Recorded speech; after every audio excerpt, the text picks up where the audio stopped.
रामपल्ली नाम के शहर में एक घर में चंद्रिका और शिरीषा नाम के दो सौतेली बहनें रहते थे।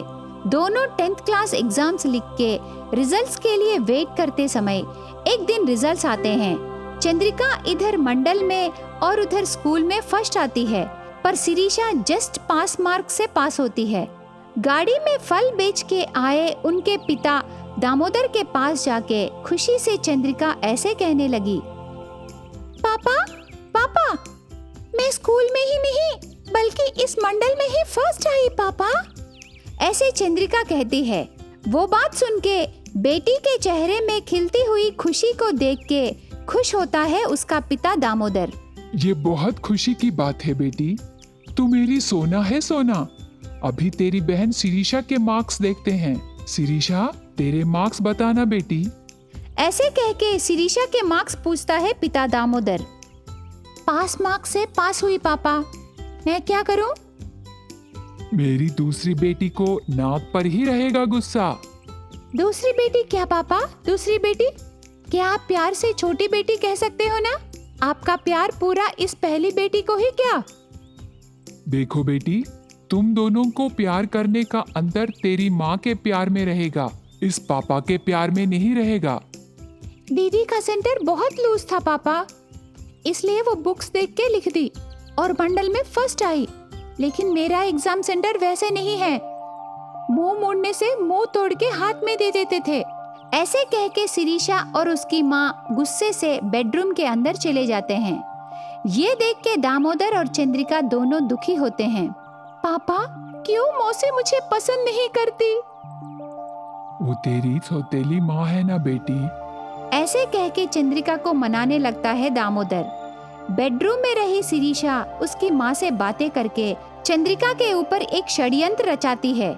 ये सौतेली माँ पार्वती को चंद्रिका बिल्कुल पसंद नहीं आती। किसी न किसी विषय में उसे मार के डांट के उसके इशारों पर रखती है। उसकी बेटी शिरीषा कॉलेज को जाती है, चंद्रिका को घर की काम वाली बना देती है, उसे सांस भी लेने नहीं देती और काम करवाती रहती है। एक दिन बाजार जाके सब्जियां लेके घर आती है चंद्रिका। हॉल में लकड़ी हाथ में लेके खड़ी रहती है सौतेली माँ पार्वती। चंद्रिका उसे देख के डर जाती है। कहाँ कहाँ घूम के आ रही है रे? दूसरी गली में रहे बाजार जाने के लिए इतना समय चाहिए क्या? बताना, कहाँ कहाँ गई? किस बेकार काम करने गई? पैदल जाने से सिर्फ 10 मिनट लगेंगे, आधे घंटे में सारी सब्जियां ले सकते हैं, लेकिन तुझे जाके 1 घंटा हो रहा है। ऐसे डांट के चंद्रिका के लाए सब्जियां पूरा जमीन पर गिरा देती है।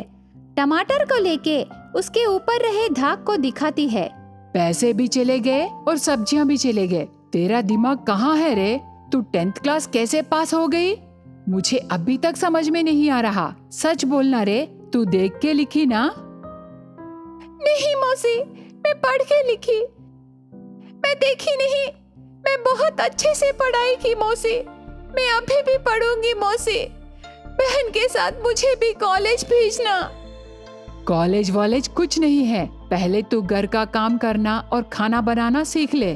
कल ससुराल जाने के बाद वहाँ तू ठीक से काम नहीं करने से मुझे ही सब डांटेंगे। सौतेली माँ ठीक से काम करना नहीं सिखाई करके बोलेंगे। मैं तेरे पैर पकड़ती हूँ मौसी, मुझे पढ़ाओ। ऐसे बहुत मनाती है चंद्रिका, पर पार्वती नहीं मानती। तेरे लिए पढ़ाई क्यों रे? तुझे मेरी बेटी जैसे अकल नहीं है। तेरे अकल से ऑयल कितना डालना है, तड़का कैसे डालना है, नमक कितना डालना है, ये सब सीखना है। ये पढ़ाई वढ़ाई नहीं। मौसी, वो सीखते ही मैं पढ़ाई करूंगी मौसी। पागल हो गई क्या रे? धीरे से बोलने से समझ में नहीं आता क्या? जा, मेरी बेटी पढ़ाई करके थक के आएगी, उसे खाने के लिए कुछ बनाना। ऐसे गुस्से से कह के वहाँ से चली जाती है पार्वती। सुबह कॉलेज गई शिरीषा उसके बॉयफ्रेंड नितिन के साथ मिलके पार्क में बातें करती रहती है। नितिन, कल मेरा बर्थडे है, गिफ्ट में एक रिंग मुझे दो ना। सेल को या लैंडलाइन को, किसको दो एक रिंग? यू नॉटी, मैं वो रिंग नहीं पूछ रही हूँ, उंगलियों को लगाने वाला रिंग चाहिए। ओके शिरीषा, चलो लेते हैं। दोनों मिलके बाइक पर बैठ के जाने लगते हैं। एक आधा घंटा बाद कॉलेज से शिरीषा घर आती है। कॉलेज में लेसन सुन सुन के मेरा सर फटा जा रहा है। मुझे गरम गरम कॉफी बनाने को बोलो ना माँ उस चंद्रिका से। और एक बात भी नहीं कहती और चंद्रिका वहाँ से किचन में आ जाती है। 10 मिनट बाद गरम गरम कॉफी लेके शिरीषा के पास आती है चंद्रिका। शिरीषा वो कॉफी लेके पीने लगती है। उसे ज्यादा गरम ना लगने पर शिरीषा वो कॉफी को चंद्रिका के चेहरे पर फेंकती है। गरम गरम कॉफी चेहरे पर फेंकते ही त्वचा निकल के बाहर आ जाना है। क्या तेरा बदन जल गया? नहीं शिरीषा। कैसे चलेगा रे? वो गरम रहने से ही चलेगा ना। जा, चली जा यहाँ से। तब चंद्रिका कुछ नहीं बोलती और चुपचाप वहाँ से किचन में आके रोती रहती है। इस तरह दिन बीतते गए। घर में मौसी पार्वती और बहन शिरीषा के किए अराजकता सह के रात के समय पढ़ाई करके इंटर में अच्छे मार्क्स लाके टॉपर होती है। बहन शिरीषा लॉफर होती है। मिर्जापुर गांव में रहे सुभद्रा को 2 बहुएं थे। बड़ी बहू अवंतिका बहुत पैसे वाली और घमंडी बहू थी। छोटी बहू सुकन्या बहुत गरीब घर की लड़की थी और बहुत सुशील बहू थी। सास के स्थान पर रही सुभद्रा दोनों बहुओं को समान रूप से देखती थी। ये सब अमीर घर की लड़की अवंतिका को बिल्कुल पसंद नहीं था। हर बार उसके घमंड को दिखाती थी। एक दिन अवंतिका सुकन्या से, तुम गरीब घर की लड़की हो और मैं अमीर घर की लड़की हूँ। मैं कॉफी कप में पीती हूँ और तुझे स्टील ग्लास में पीना चाहिए। मैं चांदी के प्लेट में तरह तरह के व्यंजनों से खाना खाऊंगी, लेकिन तुम्हें मिट्टी के बर्तन में अचार डाल के मोटा दाल खाना चाहिए। ऐसे घमंड से बातें करके सुकन्या को बहुत नीचे नजर से देखने लगती है। ये सब सुन के सुकन्या बहुत दुखी होती है, आंसू बहाने लगी। इतने में उनके पास सास सुभद्रा आती है। अवंतिका, ये मत भूलना कि सुकन्या भी इस घर की बहू है। इस घर में तुझे कितना अधिकार है, सुकन्या को भी उतना ही अधिकार है। और एक विषय, ये घर के लिए सभी सामान मैं ही लाऊंगी, उनको ही खाना होगा, वरना तेरे माता पिता को बुला के मैं बात करूंगी। मैं और सुकन्या इस घर की बहुएं हैं, पर मैं एक अमीर घर की लड़की हूँ और ये गरीब घर की लड़की। सुकन्या, क्यों तू उसे देख के इतना डरती हो? हर बात मान के क्यों करती हो? आप वो डर समझ रहे हो सासू माँ, पर मैं तो इस घर की छोटी बहू के नाते वो मेरी जिम्मेदारी है। तू बहुत अच्छी लड़की है रे। आपके आंखें हैं पर अंधे हो सासू माँ। सुकन्या अच्छी लड़की नहीं, गरीब लड़की है। ऐसी साड़ी पहन के गले में मंगलसूत्र पहनने से, अच्छी लड़की हो जाने से, लाखों रुपए की साड़ी, करोड़ रुपयों के गहने पहनने वाली मैं क्या बनूंगी सासू माँ? सुकन्या कुछ नहीं करती और चुपचाप वहां से चली जाती है। सास सुभद्रा बड़ी बहू से, आज यहाँ नई बात क्या है बहू? तू तो वैसे भी बहुत घमंडी हो। यही नहीं सासू माँ, मैं अमीर बहू हूँ। इस तरह दिन बीतते गए। एक दिन बगीचे में खिले गुलाब के फूल को देख के मुस्कुराने लगती है सुकन्या। आहा, कितना सुंदर गुलाब है। मैं तुम्हें बहुत दिनों से देखभाल कर रही हूँ। ऐसे खुश होके उस गुलाब को बालों में लगाते समय वहाँ अमीर घर की लड़की अवंतिका आती है। सुकन्या के हाथों में रहे गुलाब के फूल को खींच के, देखो सुकन्या, ये फूल तेरे बालों में लगा के मुस्कुराने के लिए नहीं खिला, मेरे पैरों के नीचे कुचलने के लिए खिला है। ऐसे कह के उस गुलाब के फूल को नीचे फेंक के पैर से कुचल देती है।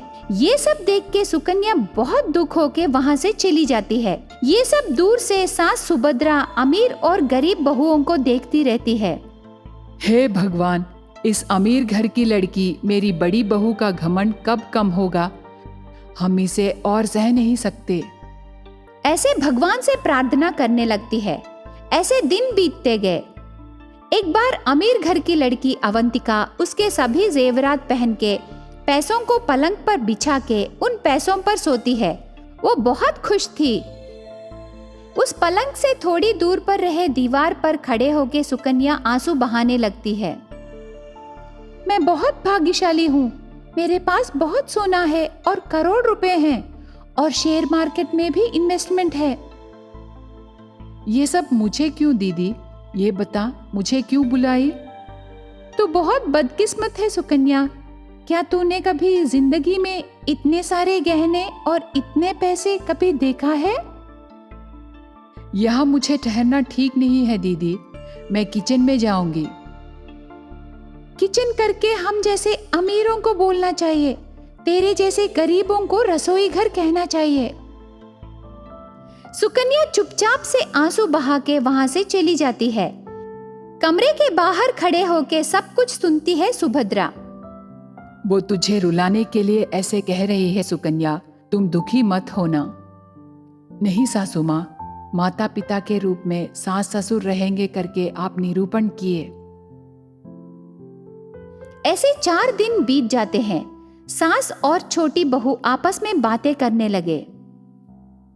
बहू, अमीर घर की लड़की अवंतिका 2 दिन से कमरे से बाहर नहीं आई। क्या हुआ उसे रे? मुझे क्या पता सासू माँ, आप ही जाके पता लगाइए ना। दरवाजे के पास जाके बुलाने से हाँ कह रही है, पर कमरे से बाहर नहीं आ रही। कहती है वो ही बाहर आएगी। वो बात सुन के सुकन्या कुछ नहीं बोलती। वैसे दिन पूरा बीत जाता है। रात 11 बजते हैं। बिना गहनों के अवंतिका पुरानी साड़ी पहन के भूखे पेट से चारों ओर देख के किचन में आती है। एक प्लेट में खाना लगा के खाने लगती है। अचानक उसे हिचकी आते ही पानी पीने को सोचती है। उसके हाथ से ग्लास फिसल के नीचे गिर के टूट जाता है। उस आवाज से सास बहू उठ के घबरा के किचन में आते हैं।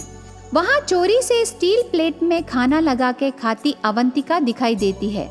बिना गहनों के पुरानी साड़ी पहन के दीन स्थिति में रही अवंतिका को देख के शौक हो जाते हैं। उसे देख के सुभद्रा हंसने लगती है। अवंतिका उसका सर नीचे कर लेती है। पहले खाना खा ले अमीर घर की लड़की, बाद में बात करेंगे। ऐसे कह के सुभद्रा जाके सोफे में बैठती है। सुकन्या पास रह के अवंतिका को खाना परोसती है। बहुत दिनों बाद अवंतिका पेट भर खाना खाती है। आधा घंटा बाद अवंतिका और सुकन्या मिलके हॉल में सोफे के पास आते हैं। अमीर घर की लड़की, बहू, क्यों आज तुम चोरों की तरह खाना खाने लगी? मेरे पूरे पैसे शेयर मार्केट में लगाए सासू माँ, वो पूरे पैसे चले गए। उसके बाद मेरे दोस्त पर भरोसा करके श्योरिटी दी, वो भी भाग गई। उसे अभी मैं गरीब हो गई सासू माँ। ऐसे कह के दुखी होती है। उसके बाद सुकन्या पर उसके व्यवहार आने का तरीके पर बहुत दुखी होती है और सुकन्या से माफी मांगती है।